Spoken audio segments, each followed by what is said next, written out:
जय बोली के बच्चों, यार आप सभी का स्वागत है बिल्कुल ही नई वीडियो में। बेटा इस वीडियो में मैं आपको बताने वाला हूँ लेटर टू द एडिटर कैसे लिखना है। कैसे नहीं, सिर्फ क्या लिखना है भाई, लाइन में बता दूंगा जिनको तुम याद कर लोगे तो तुम किसी भी एडिटर के लेटर में लिख सकते हो, पेपर में पूछा जाए तो।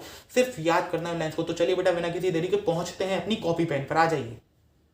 तो चलो यार शुरू करते हैं अपने फॉर्मेट से। देखो लेटर टू द एडिटर में सबसे पहले आपको बेटा सेंडर्स एड्रेस लिखना होता है, जो कि मैक्सिमम आपका 3 लाइन में आना चाहिए। ठीक है, पहली लाइन में अपना हाउस नंबर लिखोगे, कॉलोनी लिख सकते हो। दूसरी लाइन में आप अपना अपना शहर का नाम भी लिख सकते हो, और अगर ज़्यादा बड़ा एड्रेस हो तो 3 लाइन, वरना 2 ही मैक्स होती हैं। ठीक है, उसके बाद आप 1 लाइन का स्पेस छोड़ोगे। देन आपको डेट लिखनी है इसी फॉर्मेट में। बेटा डेट कुछ भी हो इसी फॉर्मेट में लिखेंगे, कई बच्चों को नहीं पता होता है, उनको बता दिया गया है। फिर 1 लाइन का स्पेस आएगा। देन आप लिखोगे रिसीवर्स एड्रेस, किसको भेज रहे हो आप अपना लेटर। तो सबसे पहले आप अगर उसमें टू द एडिटर का लेटर है तो सबसे पहले आएगा उसमें द एडिटर। क्या लिखोगे? The editor. कभी भी टू द एडिटर नहीं लिखा जाता, ओनली द एडिटर लिखोगे। देन उसके बाद आपको रिसीवर का एड्रेस लिखना होता है, कौन सा उसका न्यूज़पेपर है उसका नाम लिखो, फिर शहर क्या है वो लिख दो उसका। 3 लाइन में आपका ये चीज़ आती है और फिर अपना रिसीवर एड्रेस भी कंप्लीट हो जाता है। उसके बाद अपन लिखेंगे 1 लाइन छोड़ के क्या? सब्जेक्ट। सब्जेक्ट में बेटा आपका जो भी है लेटर रिगार्डिंग जिस भी चीज़ के लिए है वो आप यहाँ पर लिख सकते हैं। देन आपको 1 लाइन का गैप छोड़ना है। उसके बाद बेटा आप लिखेंगे सर या मैडम। रिस्पेक्टेड भी लिख सकते हो, वरना सर या मैडम भी ठीक होता है। फिर आपको कोई कॉमा नहीं लगाना, कोई लाइन का स्पेस नहीं छोड़ना। देन आपको फटाफट इससे सटा के बेटा पहला पैराग्राफ लिखना है यहाँ पर। ठीक है, पहले पैराग्राफ में आपको क्या देना है? इंट्रोडक्शन देना है कि आपको कहाँ से हैं, क्या है, क्या दिक्कत है, जो भी आपकी प्रॉब्लम हो बताइए। फिर सेकंड पैराग्राफ में आप प्रॉब्लम के बारे में डिटेल में लिखिए कि क्या प्रॉब्लम है, कैसे है, किस चीज़ से हो रही है। फिर तीसरे पैराग्राफ में आप उसका सॉल्यूशन बताइए कि सर हम इसके खिलाफ क्या एक्शंस ले सकते हैं। ठीक है, इतना लिखने के बाद बेटा आपको चौथे पैराग्राफ में उनसे कहना है कि आप अगर इसको करेंगे तो बहुत अच्छी बात होगी, अपने पेपर में इसको प्रिंट कर दीजिए, बाकी मैं आपका बहुत बहुत आभारी हूँ। ऐसा स्टेटमेंट आप लिख के अपनी बॉडी के चारों पैराग्राफ खत्म कर सकते हैं। उसके बाद 1 लाइन का स्पेस दीजिए। देन थैंकिंग यू लिखिए। ठीक है, थैंकिंग यू यहाँ पर ऑप्शनल होता है लेटर टू एडिटर में, पर आप लिखेंगे तो अच्छा ही रहेगा, कोई दिक्कत नहीं है। देन आप 1 लाइन का और स्पेस देके यहाँ पर योर्स फेथफुली लिखेंगे। ठीक है, या फिर 1 लाइन का स्पेस दीजिए नीचे और उसके बाद अपना फुल नेम लिखिए और डेजिग्नेशन लिखिए। इसके बाद आपका पूरा जो लेटर है टू द एडिटर का वो कंप्लीट हो जाएगा। यहाँ पर आप योर्स फेथफुली भी लिख सकते हैं, योर्स ट्रूली भी लिख सकते हैं। असल में ये जो ट्रूली है ये ज़्यादा नहीं यूज़ करते हैं अपन, फेथफुली ही यूज़ करते हैं, इसलिए आप यही को ज़्यादा प्रेफर करिएगा। बाकी लाइन स्पेसेस आप ध्यान से देख लीजिएगा कहाँ कहाँ है, कैसे हैं। टोटल आपको 4 पैरा देखने हैं। अब बेटा अपन चलते हैं कुछ ऐसे एग्जाम्पल्स के पास जो कि हमें बहुत हेल्प करेंगे एक लेटर लिखने में। देखो ये क्या होता है बेटा, स्टार्टिंग पैराग्राफ होते हैं, मतलब इन्हीं को लोग ज़्यादातर लिखकर अपना लेटर स्टार्ट करते हैं। क्या है? 3 टाइप के पैरा बता रहा हूँ, आप इनको पढ़ सकते हैं, स्क्रीनशॉट ले लीजिए। Through the column of your esteem newspaper I wish to make the people aware of test test test. तो मतलब आपके न्यूज़पेपर के कॉलम से मैं लोगों को अवेयर कराना चाहता हूँ, अपना जो भी सब्जेक्ट है उसके बारे में लिखिए फर्स्ट पैरा में। देन आप सेकंड पैरा में अपनी प्रॉब्लम बताइए। या फिर आप दूसरा ऐसे शुरू कर सकते हैं, using your well known newspaper as a medium I want to highlight the problem. कि आपके बहुत जाने माने न्यूज़पेपर का इस्तेमाल करके मैं हाईलाइट करना चाहता हूँ प्रॉब्लम को, और डेट डेट डैश आप अपना सब्जेक्ट लिख सकते हो। तीसरा तरीका है आपके पास, I shall be indebted if you allow me a column in your prestigious newspaper so that I can throw light on the issue of dash dash dash. तो फिर आप कह रहे हैं इसमें कि मैं आपका बहुत आभारी रहूँगा कि अगर आप मुझे अलाउ करेंगे कि अपने एक प्रेस्टिजियस न्यूज़पेपर में मेरे को इस टॉपिक के ऊपर लाइट डालनी है, जो भी अपना टॉपिक आप यहाँ पर लिख सकते हैं। तो ये 3 तरीके आप इससे अपने लेटर स्टार्ट शुरू कर सकते हैं। ठीक है, आप इनमें से कोई भी याद कर लीजिए बेटा, सबसे बढ़िया तरीका रहता है। देन अपने पास फर्स्ट पैरा के लिए होता है और सेकंड पैरा के लिए भी ऐसे अपने पास लिखे हुए तरीके हैं बेटा। ये बिल्कुल मैंने पैसे देकर जो नोट्स करे हैं वो ही आपको यहाँ पर दे रहा हूँ मैं। एंडिंग पैरा में आपके पास 3 है। पहला क्या है? I hope after regarding my views the concern authorities will take speedy action on the above suggestion.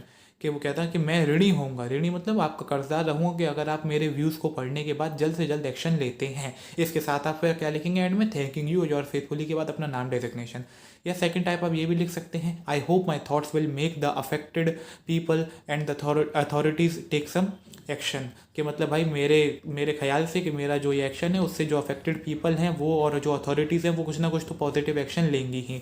इससे भी आप एंड कर सकते हैं। या तीसरा आपके पास पैराग्राफ जो लिख सकते हैं वो ये है कि I am sure that the concern authorities will wake up from their deep slumber and make the earth a better place to live in by taking effective action. तो ये भी बहुत बढ़िया है कि भाई मैं श्योर हूँ कि जो इससे जुड़ी हुई अथॉरिटीज़ हैं वो अपनी सोई हुई नींद से एकदम जागेंगी और फिर इतना कुछ अच्छा एक्शन लेंगी। जो भी उनका ये कंसर्न जो भी इशू हो उसके खिलाफ जो अथॉरिटी है वो एक्शन लेगी। यहाँ पर तीनों में से आप कोई भी लिखिएगा बेटा फुल मार्क्स मिलेंगे, कोई भी गलत नहीं है, बस ऐसा ही सेम टू सेम लिखिएगा। मान के चलो बेटा यहाँ पे आपके पास एक एग्जाम्पल का लेटर है। जैसे हमने एड्रेस लिखा हुआ है अपना हाउस नंबर 11 सेक्टर, ये आपको असली एड्रेस नहीं है। जैसे ये भाई यहाँ पे आपको मैंने एक अपनी बुक से उठाया है तो वही यहाँ पर लिख दिया है सेम टू सेम कि एच नंबर 11 सेक्टर 13 आवास विकास कॉलोनी आगरा 14 अगस्त 2021। आप यहाँ पे कुछ भी लिख सकते हैं, लाइन स्पेस छोड़ के डेट लिखी है, डेट भी इसी फॉर्मेट में लिखी, उसके बाद बेटा एक लाइन स्पेस और छोड़ो, उसके बाद आपको लिखना है the editor the national daily newspaper और उसके बाद आगरा। जैसे न्यूज़पेपर अगर आगरा का ही है या कहीं और का है आप लिख दीजिए सबसे पहले द एडिटर और फिर बीच में न्यूज़पेपर का नाम। अब इसके बाद आप एक लाइन छोड़ के सब्जेक्ट लिख सकते हैं कि वांटन किलिंग ऑफ एनिमल्स, ये आपको वहाँ से पता चलता है, आपको दिया जाएगा क्या है, ठीक है। फिर एक लाइन छोड़ के सर लिखा है, सर के बाद बेटा उसी में से कोई आप पहला पैरा लिख लीजिए, जो भी आपको लिखना हो, जो भी पैरा लिखना हो वो आप यहाँ पे लिख सकते हैं, ठीक है, उस चॉइसेस में स्टार्टिंग के पैरास में से। फिर आपको एक लाइन छोड़ के सेकंड पैरा में अपनी प्रॉब्लम बतानी है कि सर प्रॉब्लम क्या है। As we can see nowadays how the number of species of animal becoming endangered is increased and even 2 or 3 species already become extinct. This is very serious that threat to our nature. This can be dangerous for the ecosystem which has worse effect on environment. तो मतलब ये क्या कह रहे हैं कि भाई आज हम कल देख ही रहे हैं कि कितनी ज़्यादा एनिमल्स की वो किलिंग बढ़ गई है, कितने ज़्यादा एनिमल एंडेंजर्ड हो रहे हैं, एक्सटिंक्ट हो रहे हैं, और अगर ऐसे ही चला तो हमारे इकोसिस्टम पर बहुत बड़ा खतरा होगा। तो हमने यहाँ पर प्रॉब्लम बता दी सेकंड पैराग्राफ में। थर्ड पैराग्राफ में उस प्रॉब्लम का सोल्यूशन बताएंगे कि the problem can be solved by developing wild life sanctuaries, complete ban on poaching, hunting and still who do this should be punished very strictly so no one can courage to do this type of action again.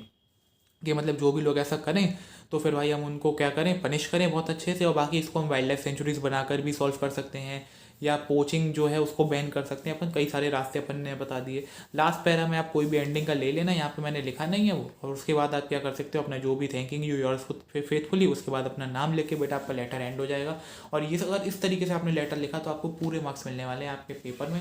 तो बढ़िया तरीके से बच्चों इस तरीके से लिख के आना। तब तक के लिए टाटा बाय बाय गुड बाय, और अगर कोई भी दिक्कत हो तो मुझे कमेंट में बता देना। जय भोले की।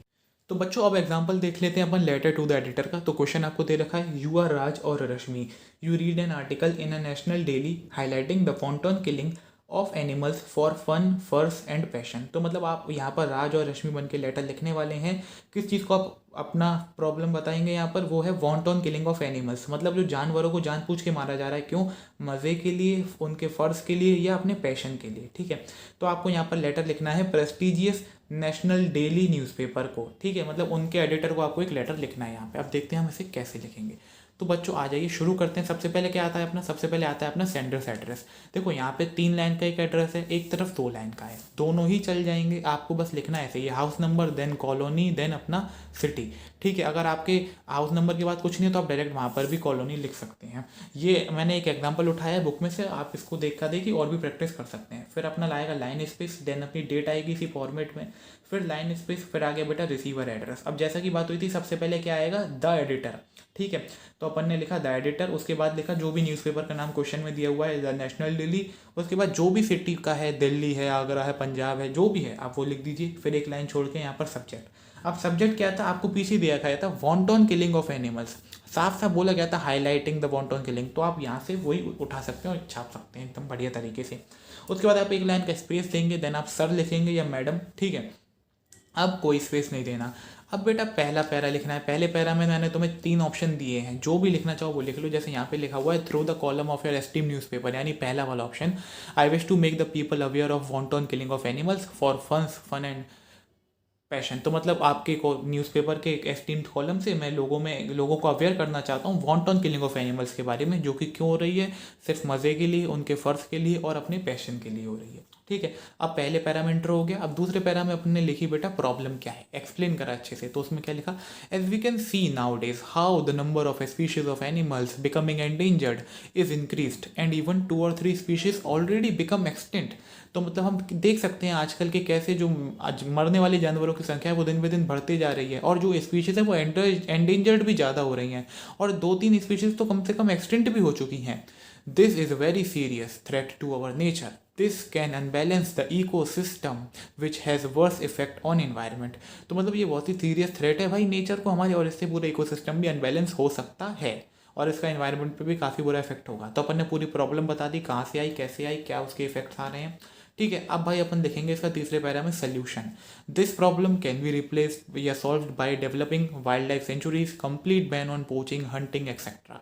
मतलब इस प्रॉब्लम को अपन सॉल्व कर सकते हैं कैसे कि बैन कर दें हंटिंग को, वाइल्ड लाइफ सेंचुरीज बना दें बाकी, and still who do this should be punished very strictly, so no one can courage to do this type of action again. और अगर कोई इस तरीके के एक्शन को दोबारा करता भी है तो भाई हमें उसको इतनी बुरी तरीके से पनिश करना चाहिए स्ट्रिक्टली कि वो कभी आगे कोई और भी जना हिम्मत नहीं कर पाए ऐसा एक्शन दोबारा करने की। इसके बाद आप चौथा पैरा लिख सकते हैं कोई भी अपनी चॉइस के अनुसार। देन आपको लिखना है बस वही, thanking you yours faithfully, name and designation. इसी के साथ बेटा आपका जो लेटर का फॉर्मेट था और एग्जाम्पल था वो कंप्लीट होते हैं। उम्मीद करता हूँ आपको समझ आ गया होगा। अगर बेटा समझ आया हो और ऐसी और वीडियो चाहिए तो प्लीज़ लाइक करो, चैनल को शेयर करो, सब्सक्राइब करो, वीडियो को लाइक करना, चैनल को सब्सक्राइब करना। ठीक है, जय भोले की।